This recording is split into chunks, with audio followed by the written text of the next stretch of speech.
La clase pasada vimos funciones de corriente, que son una metodología para calcular o para resolver la ecuación de Stokes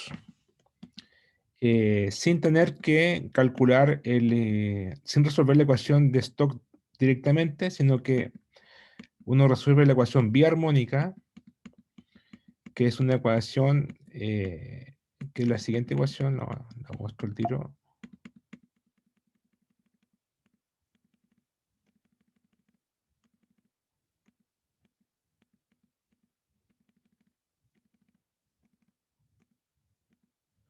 Que es esa ecuación, esta, biarmónico, que es el operador biarmónico, que es el cuadrado del operador laplaciano. En realidad es operar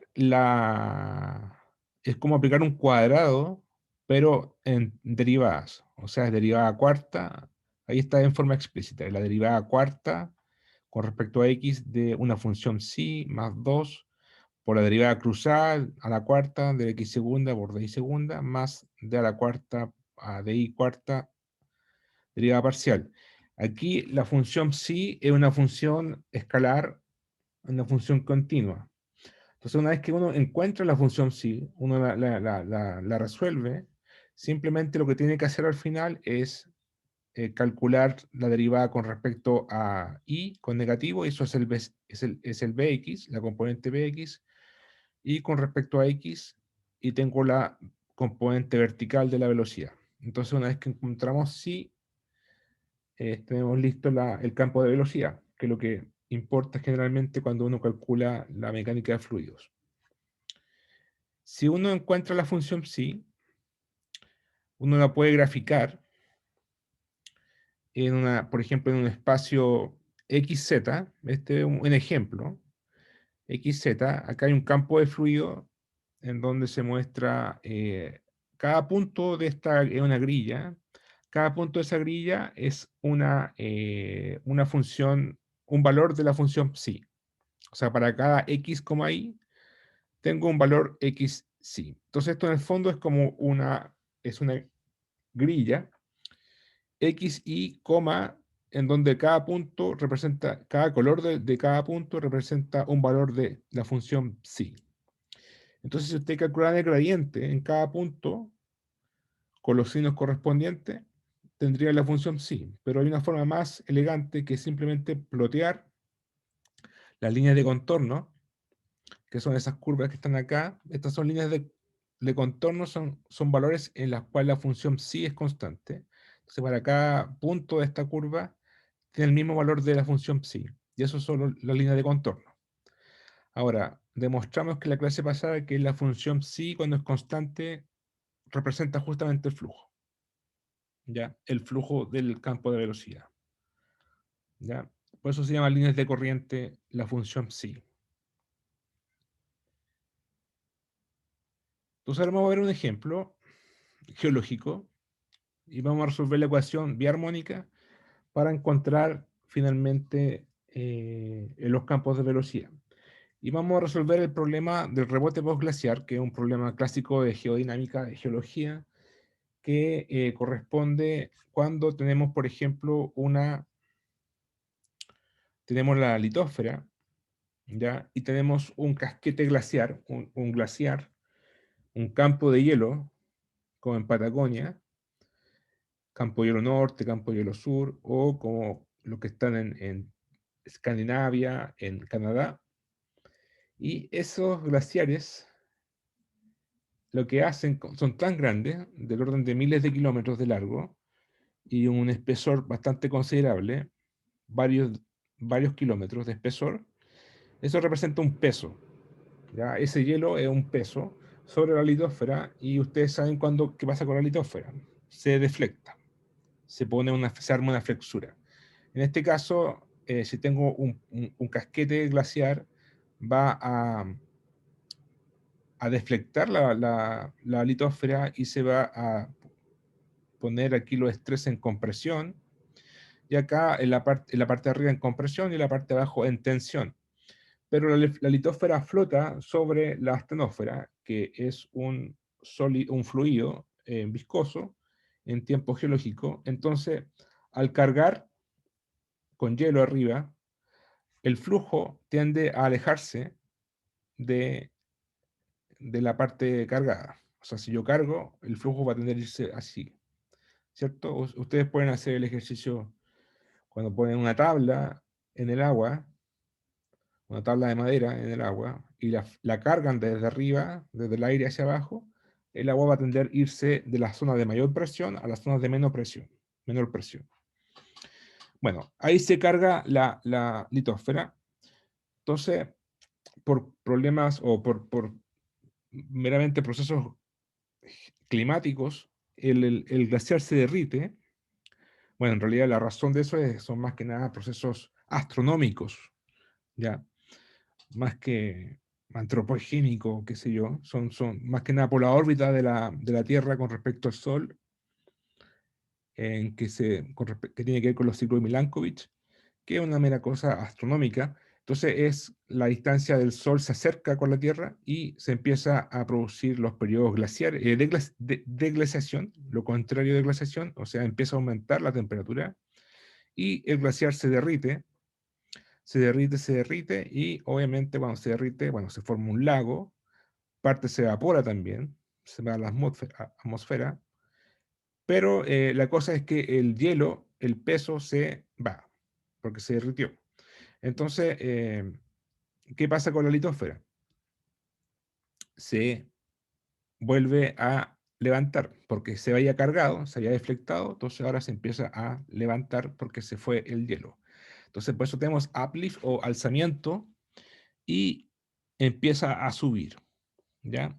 Entonces, primero que nada, cuando se derrite hay una especie de alzamiento instantáneo y lo que estaba acá en compresión y acá en tensión se invierte, ahora vuelve a ser tensión arriba y abajo compresión, y ahora el flujo, y como esto se va al aire, ¿cierto? Aquí se derrite, esto sube, entonces aquí baja la presión y el flujo va a recuperarse y va a irse para arriba, ya como se muestra acá.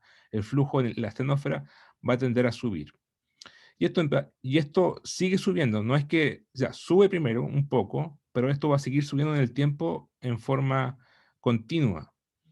Y por eso se habla de rebote postglaciar. Bueno, este es el rebote postglaciar, estamos en el periodo postglaciar, rebota, pero sigue subiendo porque esto es viscoso, ¿ya? Y las cosas viscosas dependen del tiempo. Y entonces aquí tenemos subsidencia y después tenemos alzamiento después del rebote postglaciar, ¿ya? Entonces vamos a estudiar este problema. Vamos a calcular los flujos de velocidad acá en la astenósfera y cómo son los flujos, ¿ya? ¿Alguna pregunta con respecto al proceso?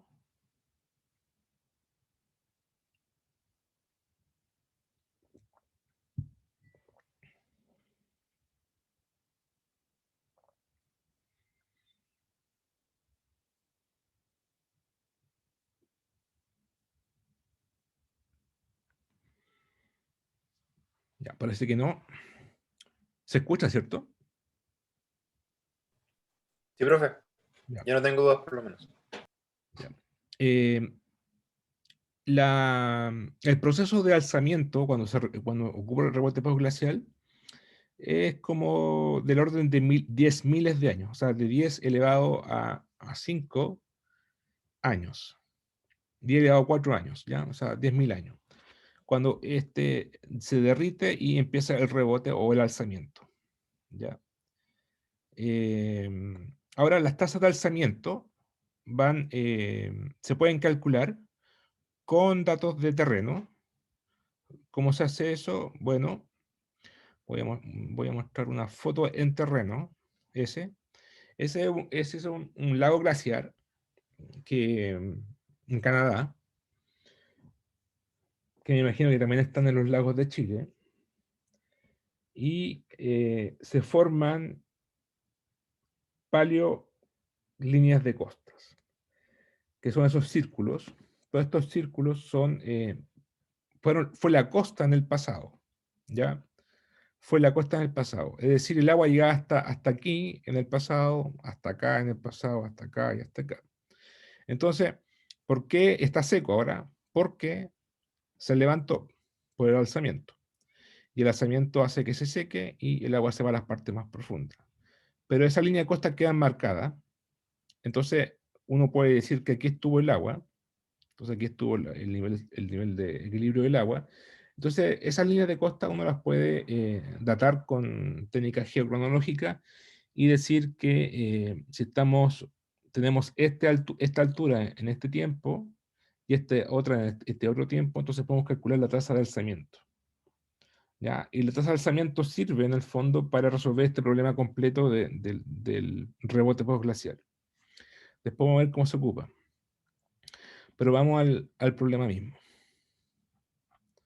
Entonces, este problema, desde el punto de vista físico, se aborda de la siguiente forma. Se asocia a un glaciar de una longitud de onda lambda, ¿cierto? El casquete de hielo inicial. Generalmente el valor típico de lambda es como un país entero, ¿ya? 3.000 kilómetros de diámetro, ¿no? 3.000 kilómetros, ¿ya? Eso es como el porte de un glaciar. Es como toda la isla de Chiloé, no, más que eso, es como todo Canadá, o un gran pedazo de Canadá, ¿ya? Bastante grande. Es como toda Patagonia chilena y Argentina junta. Ya eso fue el casquete de hielo. Entonces, una vez derretido el hielo, se asume un desplazamiento inicial, que es la respuesta elástica instantánea en T igual 0, o justamente al momento en que se inicia una vez que se derritió todo, y ese rebote postglacial, que es el alzamiento inicial, es esa cantidad, Wm de x, que es una amplitud WM0 por coseno de 2pi x lambda. Es decir, es una especie de, bueno, es una flexura elástica eso, pero en el fondo es como una guata, ¿cierto? El coseno es como una guata, sería algo así, ¿no? Coseno, ya. Ese es el rebote inicial, pero esto es solamente en t igual 0, ya. Esto sigue alzándose. Entonces después eso va a tener una componente temporal, que la vamos a calcular.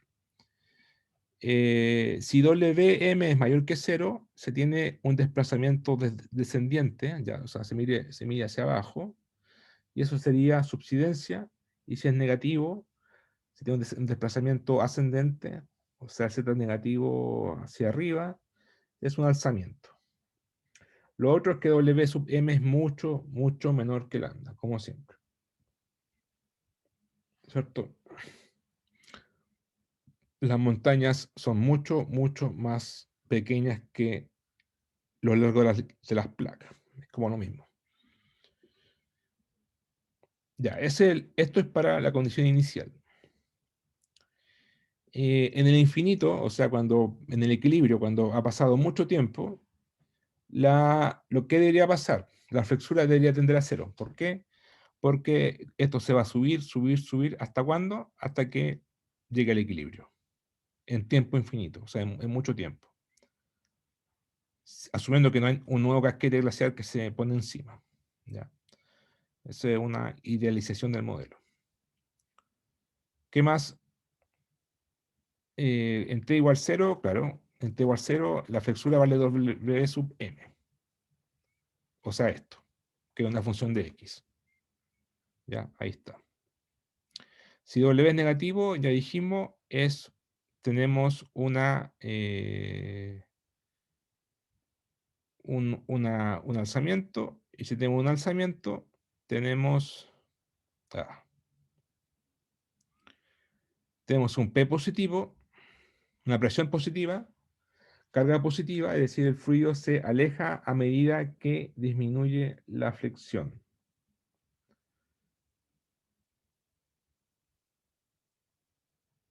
Si W es negativo, tenemos, es decir, el fluido, eso siempre es complicado. Si W es positivo, P es negativo, se tiene una descarga, el fluido es succionado mediante succionando a medida que disminuye la fricción.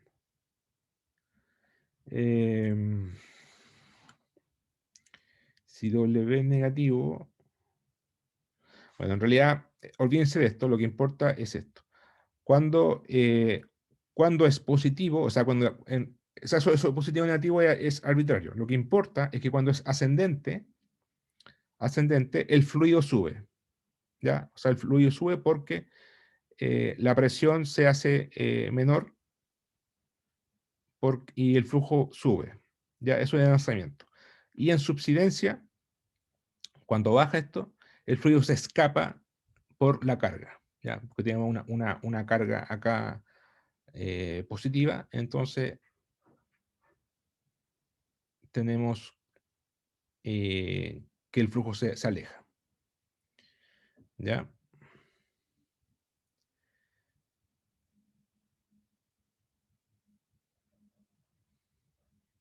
Se aleja, mira que hay una fricción.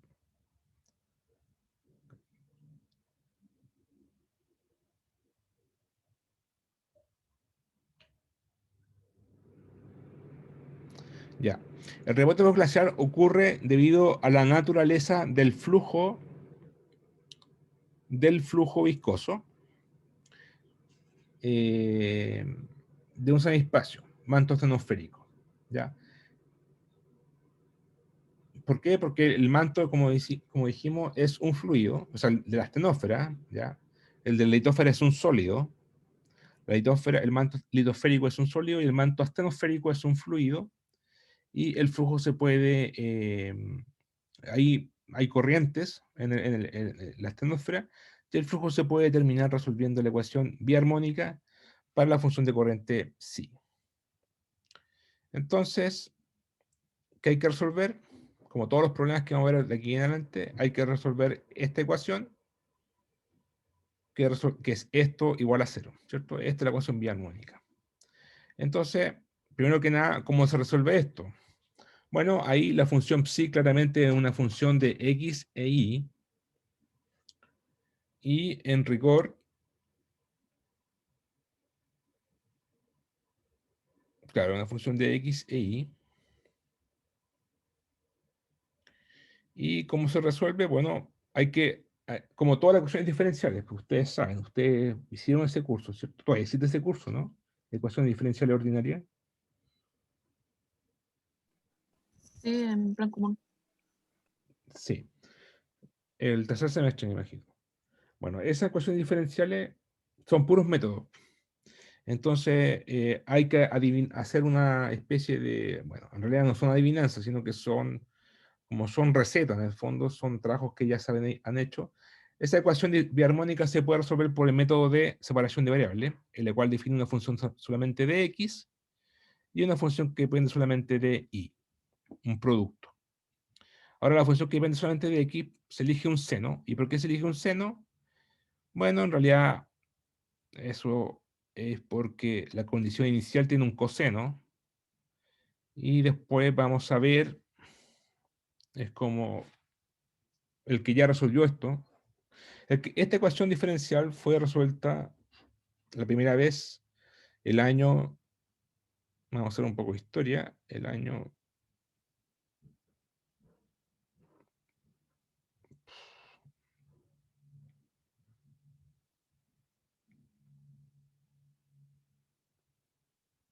se me borró, el año 1945, ¿ya? Pues tenía el autor acá, el año 45 resolvieron esta ecuación diferencial. Eh, mm, ya, se borró. El año 45 se resolvió esta ecuación diferencial, entonces ya saben qué solución es la mejor. ¿Por qué se pone un seno? Porque la condición inicial tiene un coseno. Y vamos a ver que eso se hace para que calce la condición inicial, ¿ya? Esa es la razón de por qué aparece un seno. Para que calce la condición inicial. ¿Por qué? Porque ya vamos a ver cuál es la condición inicial. ¿Ya? Entonces, tomando esta función, simplemente aplico la derivada cuarta con respecto a y, después la segunda, la cruzada con respecto a x y con respecto a y después la cuarta con respecto a y. Si hago eso y reemplazo en el operador biarmónico, me va a dar esto, ¿ya? O sea, la cuarta derivada de y.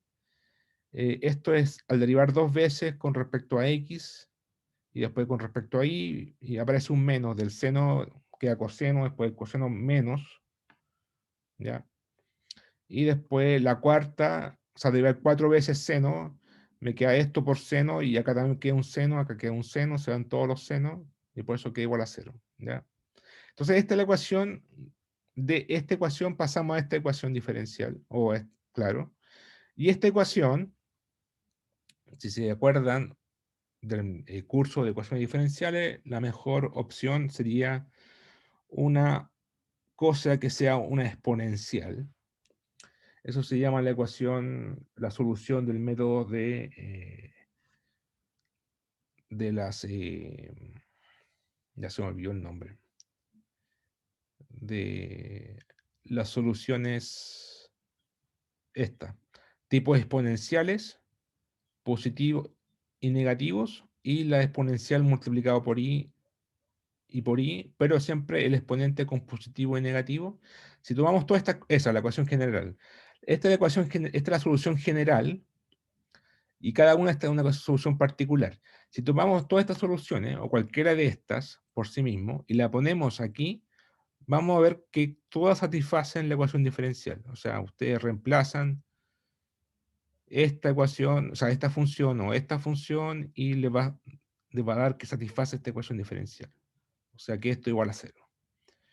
Entonces, la solución general sería la combinación de todas estas soluciones particulares, lo cual sería el seno, la parte del x, acá está, y la parte del y sería una constante por esta solución, más b, otra constante por esta solución, o por esta solución, más c por esta solución, y el más d por esta solución.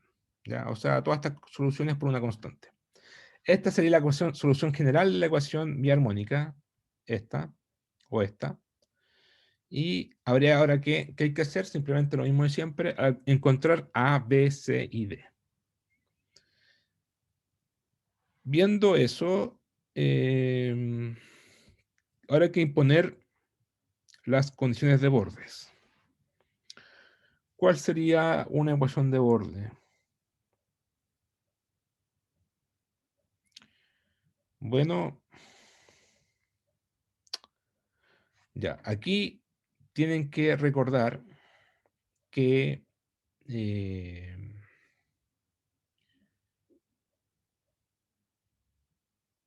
el I es la profundidad, ¿cierto? Entonces, si yo tiendo la profundidad hacia muy grande, o sea, me voy en profundidad en la astenósfera, eh, yo quiero que esa función sea finita, que no sea divergente. ¿Por qué quiero eso? Porque la función psi, si ustedes lo recuerdan, las derivadas de la función psi son las velocidades Bx y By. O sea que si recuerdan la definición de la función psi, la derivada de psi con respecto a y es menos Bx, y la derivada de psi con respecto a x es Bi.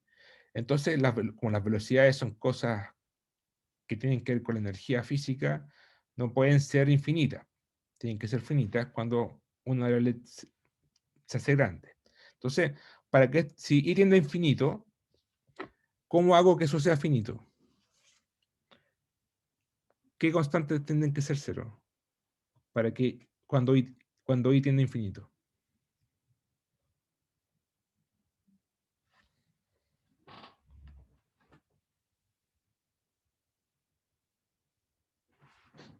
La C y la D. Tienen que ser cero la C y la D. sí. La C y la D tienen que ser cero, ¿cierto? Entonces C y D cero para que sea finito. Y se reduce a esta ecuación, a esta solución. Nos queda el A y el B por encontrar. Bueno, aquí aplico. Bx es menos de psi a di y el bi es de psi a dx. Y derivo aquí con respecto a y, me queda esto. Y acá con respecto a x, Y tengo esto. Entonces aquí tengo la componente Bx, y aquí tengo la componente Bi. Y ahora tengo que imponer otra condición de borde. ¿Y cuál sería?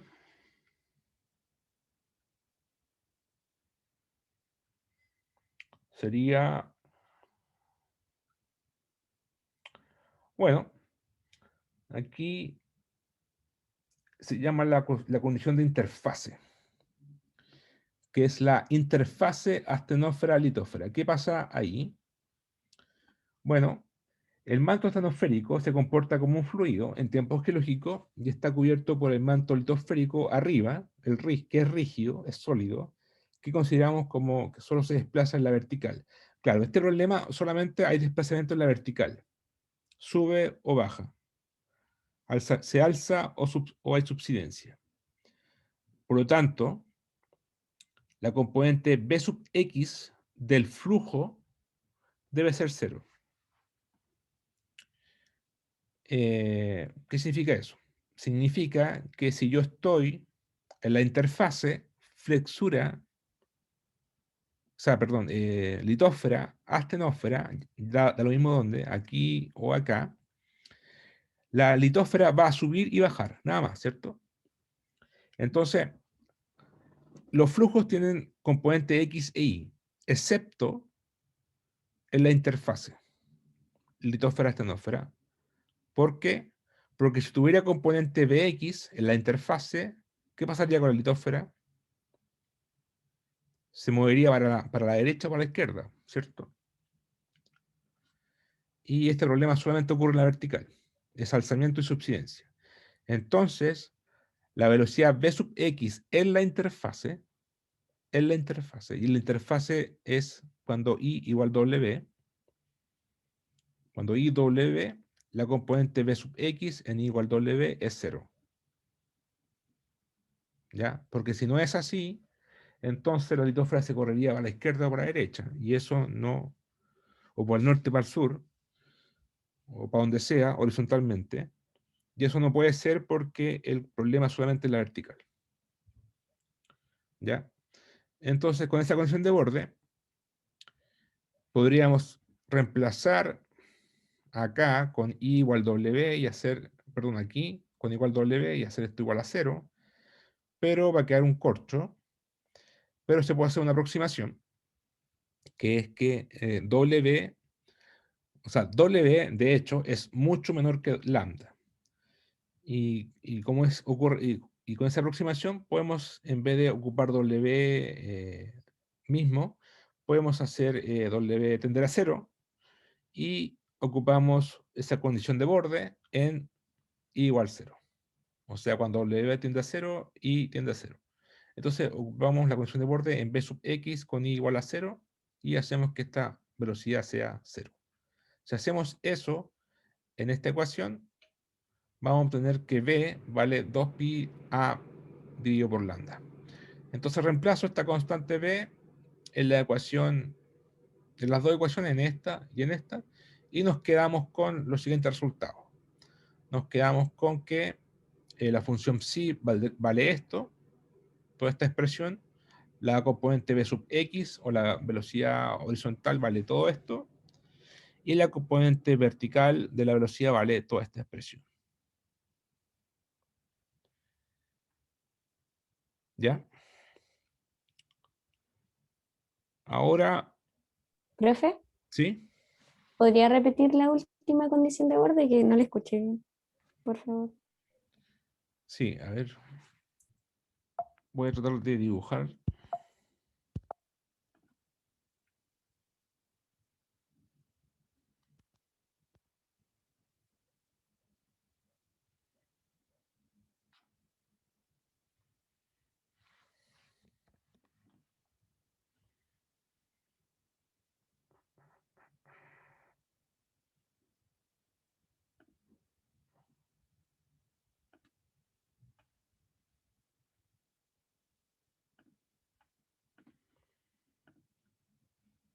Ya, entonces aquí tengo la litósfera, por ejemplo. Y acá tengo la astenósfera abajo. Ya, litósfera, astenósfera. Entonces, aquí hay flujos. Pueden ser los flujos para arriba, va a depender si hay subsidencia o alzamiento. Pero tengo un flujo ya sea para allá o en sentido contrario para acá, para, para acá, para acá. Va a depender si estamos en subsidencia o en alzamiento. La cosa es que eh, la litósfera solamente se mueve para arriba y para abajo, porque hay alzamiento o subsidencia. No se mueve para la derecha ni para la izquierda en una sección cortical o de sección en un perfil.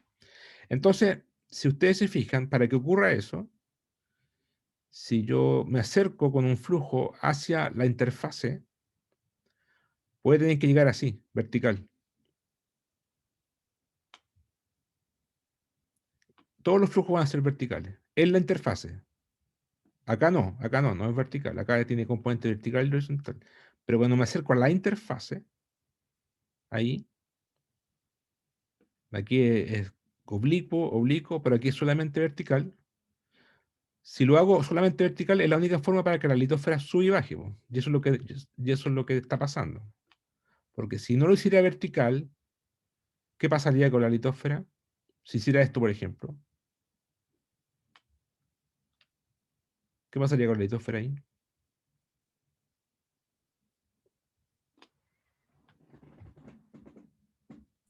Tendría movimiento horizontal.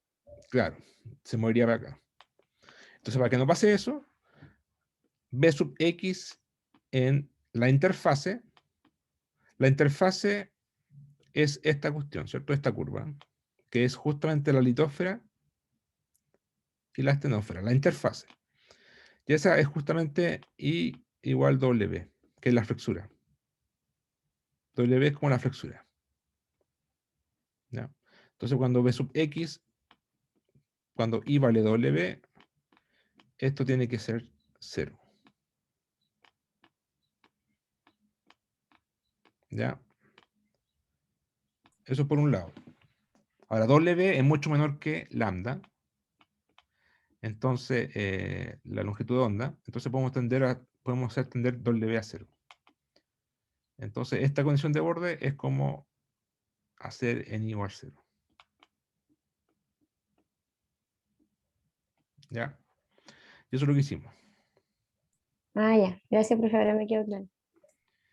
Y ahora...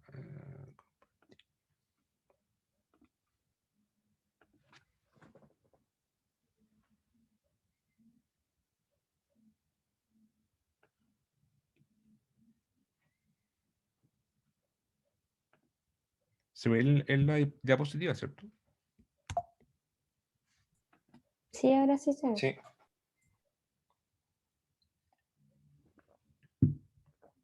Ya, entonces tenemos estas tres expresiones. Como ya calculamos B en función de A, tenemos estas tres ecuaciones. Entonces ahora faltaría encontrar A. ¿Ya? Eso por un lado, pero en realidad es más, tenemos otro problema, que es que esa función psi, o la función bx y bi, están, o sea, están bien, pero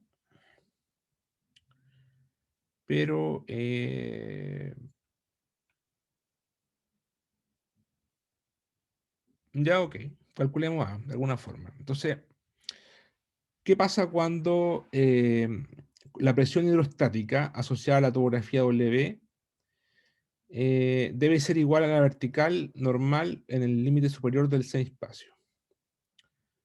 O sea, claro, aquí cuando yo tengo la interfaz litósfera-estenósfera y yo subo o bajo, ¿ya? Ahí, ¿qué pasa? Por un lado, la presión producto de la flexura W es como un delta, ¿ya? Es como un delta de presión que tiene que ser equilibrado con la presión litostática. En otras palabras, si ustedes cargan ¿cierto? Ustedes cargan y se forma una flexura W. Eso que yo cargué hace reaccionar el fluido, ¿cierto? Entonces aparece una fuerza de empuje y eso tiene que estar en equilibrio. Entonces, esa carga va a ser la presión litostática, que en este caso sería la densidad de de la litósfera, que es ρ sub m, esta es la densidad de la litósfera, por G por W. ¿Ya? O sea, al revés, si no hubiera una carga o una descarga, sería cero, entonces está en equilibrio. ¿Ya? Pero si yo subo o bajo, eso va a producir un extra de presión hidrostática o un peso. ¿Ya? Esto se puede ver como un peso. ¿Ya? Un peso negativo o un peso positivo, dependiendo del valor de W. Pero eso tiene que estar en equilibrio con el fluido, con la presión del fluido normal, el esfuerzo vertical normal, en, en la interfase. O sea, esta ecuación es válida solamente en la interfase. Entonces, sigma I es el esfuerzo vertical normal, y eso debe ser igual al peso producto de la flexura ρ sub m por G por W. Esa es la condición de borde, y esto aquí faltó como, es decir, esto solamente en I igual W, o sea, en la interfase. Ahora, ese esfuerzo tau y sub I, bueno, esto viene de la ecuación constitutiva de un fluido. Esta ecuación viene de, si ustedes vamos hacia la ecuación constitutiva, que vimos un par de clases atrás, la ecuación constitutiva relaciona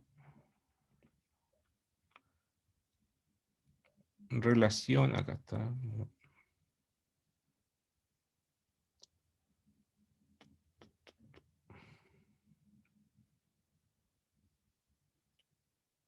Ahí está.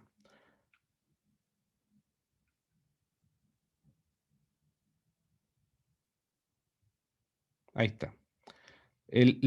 Esto lo vimos antes. La ecuación de un fluido sería el esfuerzo, el tensor de esfuerzo es menos la presión isotrópica del fluido, según esto con la matriz de identidad, menos pi, ¿cierto? La presión de fluido negativa, más la componente viscosa, que es 2 veces la viscosidad por la tasa de deformación, en donde la tasa de deformación es un medio de las derivadas cruzadas de las velocidades, ¿cierto? Entonces, si lo hacemos la componente normal, sería, por ejemplo, en tau y sub i, sería menos p por i, más 2 veces eta, por la segunda derivada, o sea, por dvi a dxi más dvi a dxi. Y esto está en un medio, entonces quedaría, se va un medio con un medio de acá, entonces me quedaría 2 eta veces dvi a dxi. Entonces, si ponemos esa ecuación acá, que es la ley constitutiva, en la ecuación que teníamos acá, en la ecuación de borde,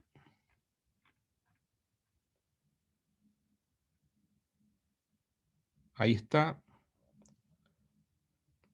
Ahí está. Tau y sub i en igual 0 sería menos p más la componente deviatórica. La componente deviatórica es 2 veces eta dvi a di, ¿cierto? Y todo esto esto lo queremos aplicar en i igual 0.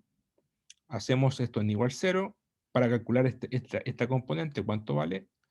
Y bueno, bi lo conocemos, bi está acá, derivamos con respecto a i, igualamos en igual 0 y nos queda esto, bueno, esto viene de acá, como esto es igual a ρm por G por W en igual 0, lo colocamos así y nos quedamos con esto. Ahora sí, si yo derivo b sub i con respecto a i y lo evalúo en igual 0, me va a dar que vale, eso es pura álgebra, que vale 0. ¿Ya? Entonces, conclusión final, la presión de fluido es igual a la presión litostática. ¿Ya? Y lo cual tiene sentido, porque la presión del fluido va a ser igual a la carga o a la fuerza de empuje, ¿ya? La carga negativa o positiva. Carga, ya, yo sé que el concepto de carga negativa no se entiende mucho, yo lo voy a explicar, pero por ejemplo, pesa una carga positiva. Si usted aplica una carga positiva, tiene una tabla, la cargan, la presión que se transmite al fluido va a ser la misma. Eso está diciendo esta ecuación. ¿Ya? Si usted aplica una presión a una tabla, la presión que transmite la tabla hacia el fluido va a ser la misma. O sea, P, que es la presión del fluido, N igual 0, o N igual W, va a ser igual a menos rho m por g por w, que viene de esta ecuación, ya, viene de acá. Hacemos esto 0, esto se va a 0, porque la derivada de BI a de I en igual 0 se hace 0, y nos queda menos P igual a esto, igual a esto. ¿Y por qué lo aplico en igual 0? Bueno, en realidad esto en igual W, pero ya dijimos que W es mucho menor que lambda, entonces podemos tender W a 0, así que lo aplicamos en igual 0 para simplificar el álgebra. Finalmente nos queda esta ecuación, esta. La presión es igual, la presión del fluido en igual 0, o la interfase, litósfera-estenósfera, es igual a menos rho m por g por w. Ahora, esto va a ser positivo o negativo dependiendo de si w es negativo o positivo. O sea, si w es negativo, esta presión va a ser positiva. Si w es positivo, esta presión va a ser negativa. Y presiones negativas suena raro. Pero veamos si podemos calcular P primero. Para encontrar P usamos la ecuación de Stokes directamente. Elegimos la componente X y aquí está el gradiente de X menos de P a de X más el laplaciano, ¿cierto? Y en la componente X. ¿Ya? Entonces, bueno, aquí ya conocemos Bx. Bx está acá, derivamos dos veces con respecto a X, dos veces con respecto a Y, igualamos en igual 0. Y nos queda, despejamos esto para allá, y nos queda que de P a de X en igual 0 vale esta cantidad. Si es que hacemos buena álgebra sin equivocarnos. ¿Ya? Eso por, ahí tenemos de P a de X. Integrando con respecto a X, esto, integramos con respecto a X,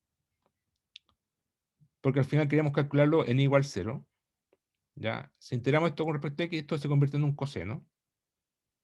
Y con el menos seno se convierte en un menos seno, un coseno. Y nos queda así. La presión vale 2 eta por A por 2 veces pi al cuadrado, lambda cuadrado, eso viene de acá, ¿ya? Todo esto viene de acá.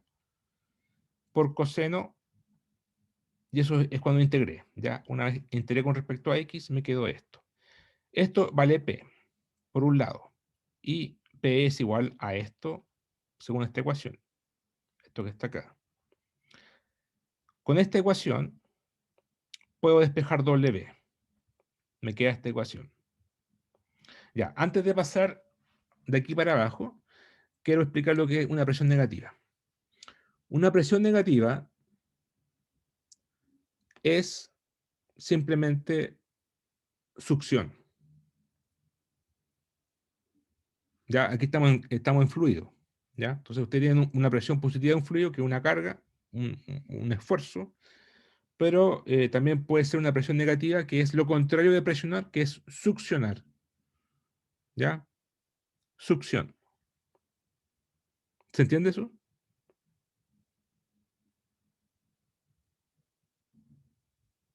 Sí, Eso es presión negativa, succión. ¿Ya? Entonces, en realidad, eso pasa en el problema del rebote glacial. Cuando tengo una carga hacia abajo, o sea, cuando tengo una carga, aquí tengo presión, efectivamente, presión, P positivo, y cuando esto sube, tengo succión, porque el fluido se va para arriba. Eso es como succionar, ¿cierto? O sea, que tengo succión y acá tengo presión.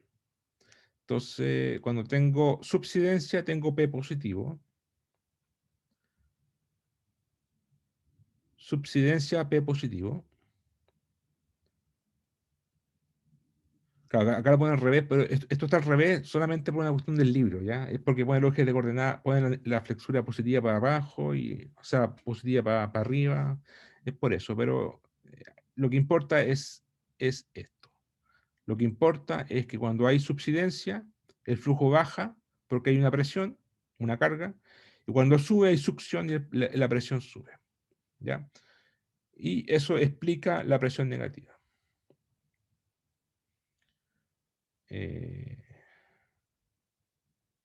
¿Ya? Entonces, cuando la carga o sea, cuando la flexura es positiva, esto es o sea, cuando baja,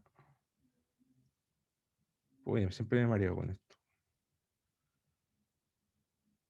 Cuando sube la flexura,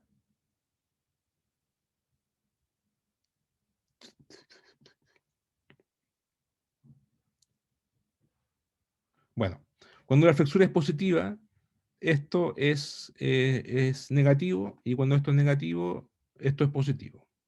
¿Ya? Ya, entonces llegamos acá, llegamos, una vez que calculamos P, o sea, ocupamos la ecuación de Stokes, calculamos P, integramos con respecto a X, ahí está, seguimos volando con respecto a y igual 0, y ahora lo que podemos hacer es despejar W. ¿Y por qué lo que interesa es calcular W? Porque W al final es la flexura, es lo que sube y baja, lo que sube y baja.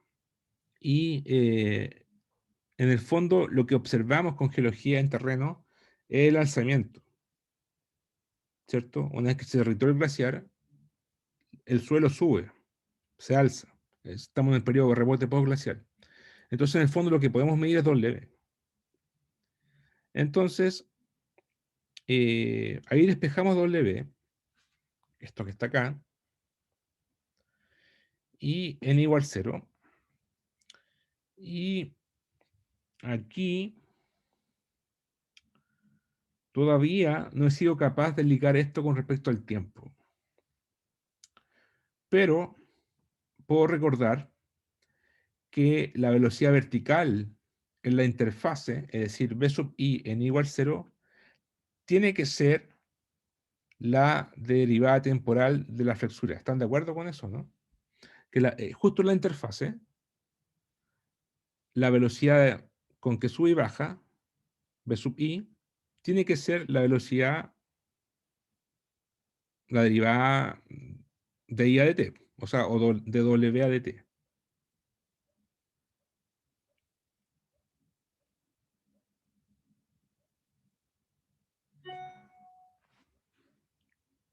O sea,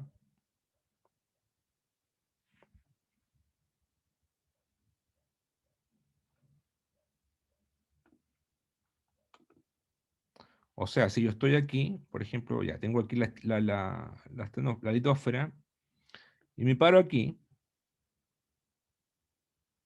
entonces viene el flujo, sabemos que es vertical, ¿cierto? Entonces, esto aquí, la componente vertical, va a ser v sub i. En la interfase, cuando digo interfase, es cuando yo digo i igual w o i igual 0. Pero bueno, olvídense de eso del 0, i igual w. Entonces, esto w, por ejemplo, esta curva es w de x, que se mide según la vertical, porque es una función. Entonces, esto es la velocidad justo en este punto, en el punto de la interfase. Entonces, este punto tiene velocidad v sub i. Aquí lo puse como vector, v sub i. Ahora, ¿qué es lo que es una velocidad?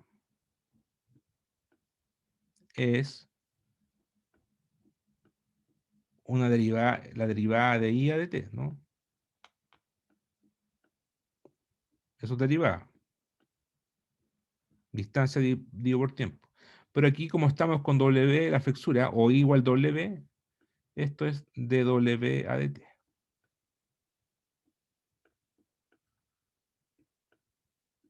Que es la función que describe esta curva, eso es w. Entonces, si tengo una velocidad i, eso es w punto. La velocidad en la interfase.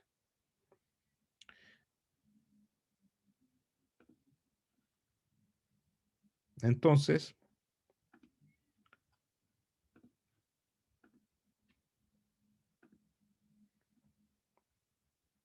BI n igual 0 es W de T n igual 0. Entonces tengo yo esta ecuación. ¿Y qué hago? ¿Qué hago? Bueno, B sub I en igual 0, yo lo conozco, está acá. B sub I. B sub I en igual 0 está acá, ¿cierto? Hago esto igual 0. Entonces junto esta ecuación, B sub I igual 0, con esta otra, ¿ya? O la escribo tal cual, si quieren. Pongo que BI igual 0, ahí está. Y esto yo sé que es W a dt en igual 0. Entonces tengo esta ecuación con esta, o sea, junto esto con esto, y integro. O sea, digo, dw a dt, por otra parte, W vale,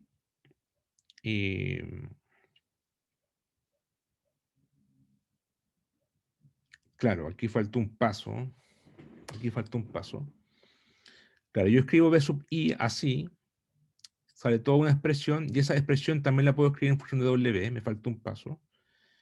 Y si yo junto esto con este de acá, o sea, escribo B sub I en función de W0, me va a quedar esta expresión. Me va a quedar un W en igual 0, que es todo esto, por esto.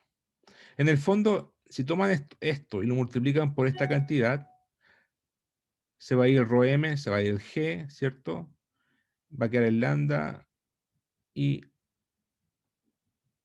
bueno, se puede demostrar que si yo multiplico esto, o sea, esto es igual a todo eso por esta cantidad. O sea, W de t en igual 0 es menos W en igual 0 por esa constante. O sea, se puede demostrar que esta cantidad, esta ecuación, ya eso es pura álgebra. Entonces aquí, esta ecuación diferencial liga la flexura de W en el tiempo. Entonces aquí apareció la constante tiempo. ¿Y cuál sería la solución de esto? La solución de W. ¿Cuál sería la solución diferencial? Lo que pueden hacer es multiplicar el delta t para el lado y pasar el W para acá. Y acá integran con respecto al tiempo y acá integran con respecto a W. ¿Qué quedaría? Quedaría acá un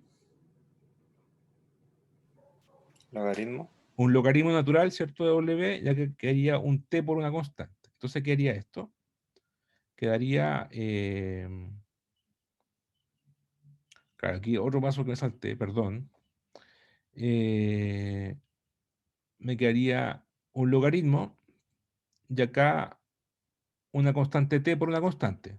Ese logaritmo, para despejar W, tengo que aplicar una exponencial, ¿cierto? Aplico una exponencial y me queda W por la exponencial menos t por esta constante. O sea, me queda, la solución es W por una constante, que la voy a llamar WM, por E, por la exponencial menos una constante por el tiempo. Ahora, esa constante es la condición inicial. Es cuando t vale 0, ¿cierto? Y esa condición inicial en t igual 0, nosotros la definimos al principio de la clase. Está acá. Eso es. Esta es la condición, eso es cuando, eso vale la flexura en t igual 0. Entonces, esto es WM. Vuelvo acá. Entonces ya resolví el problema. Encontré la flexura igual a W sub m por E menos lambda g rho por el tiempo dividido por 4 pi eta. Ahora, este factor, toda esta constante que multiplica el tiempo, se puede dar vuelta y escribir como un tiempo t sub r, que es este tiempo que está acá, es lo mismo. Si usted multiplica y reemplaza este tiempo r, t sub r aquí, le va a dar esta expresión. Y esto físicamente es un tiempo que se llama tiempo característico de relajación. ¿Y qué significa? Significa que es el tiempo que tarda la litósfera en recuperar más o menos su condición de equilibrio. ¿Ya? Es como lo que tarda, es una constante al fin y al cabo, ¿ya? Que se puede calcular con estadística o con medir datos en terreno. Por ejemplo, voy a una playa, a un glaciar, a un lago glaciar, y empiezo a datar todas las líneas de costa, ¿ya? Todas las líneas de costa. Entonces, para cada punto tengo una altura y tengo un tiempo en que se alzó, y porque hubo técnicas geocronológicas, y ploteo en un cuadro alzamiento versus tiempos antes del presente, o tiempo después, o del pasado hacia el presente, hacia el futuro, ¿ya? O sea, si el presente es cero, entonces miramos hacia el pasado acá, o, o al momento en que se derritió el glaciar hacia el presente, que es como el futuro del pasado.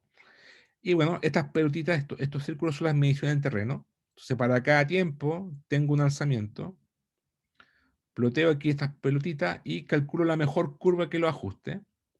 Y la mejor curva que lo ajuste tiene la forma de una exponencial, ¿cierto? De una constante por E por menos T dividido por un tiempo de relajación.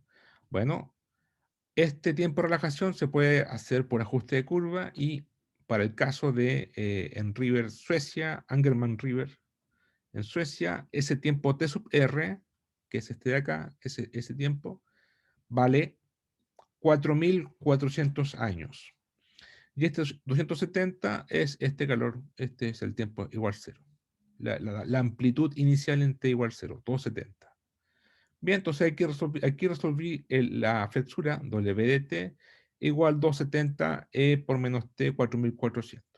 Entonces alguien podría decir, ya, pero ¿para qué resolver toda esa ecuación diferencial si al final lo único que hay que hacer es calcular los puntos y resolver esa ecuación esa ecuación de una exponencial negativa para calcular el tiempo de relajación?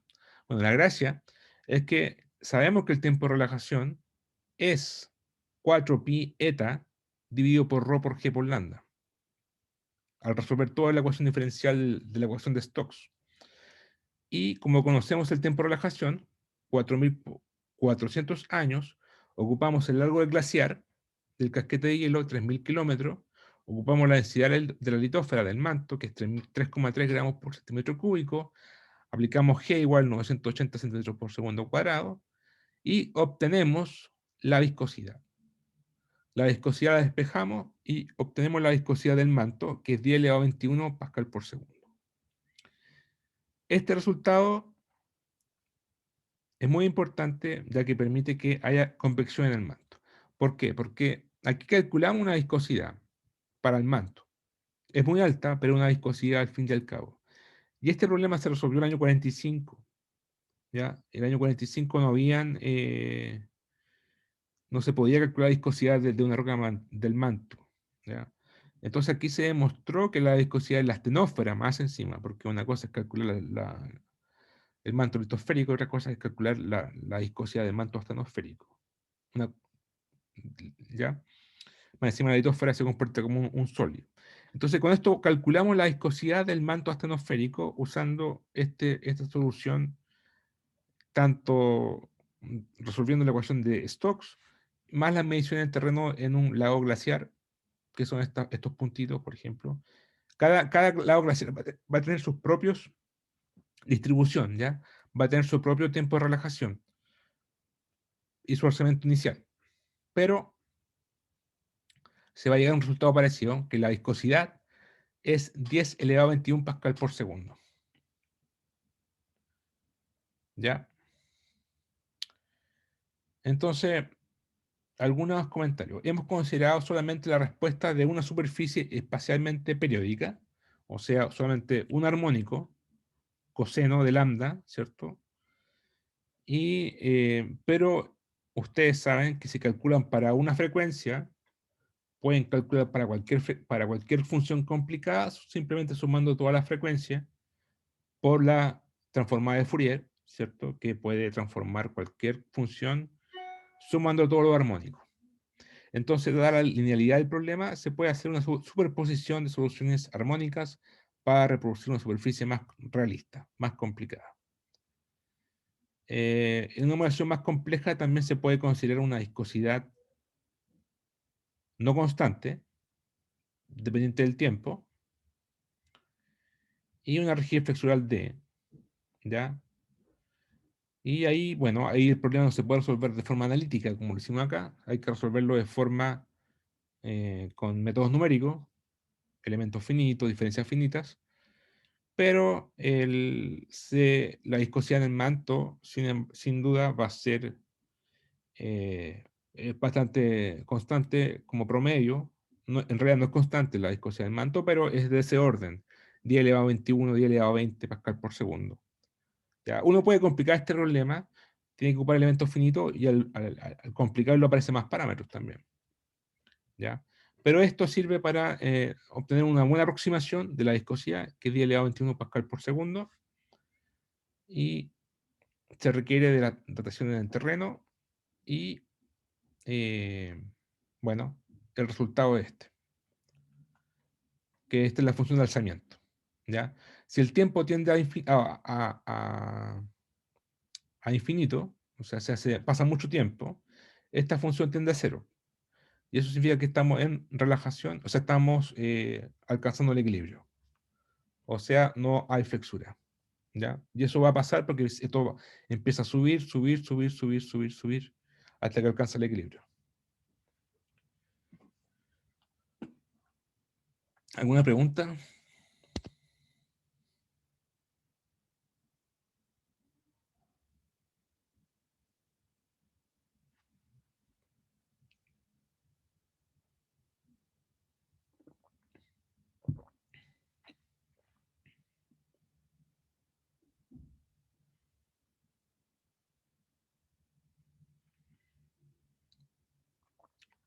No. Bueno,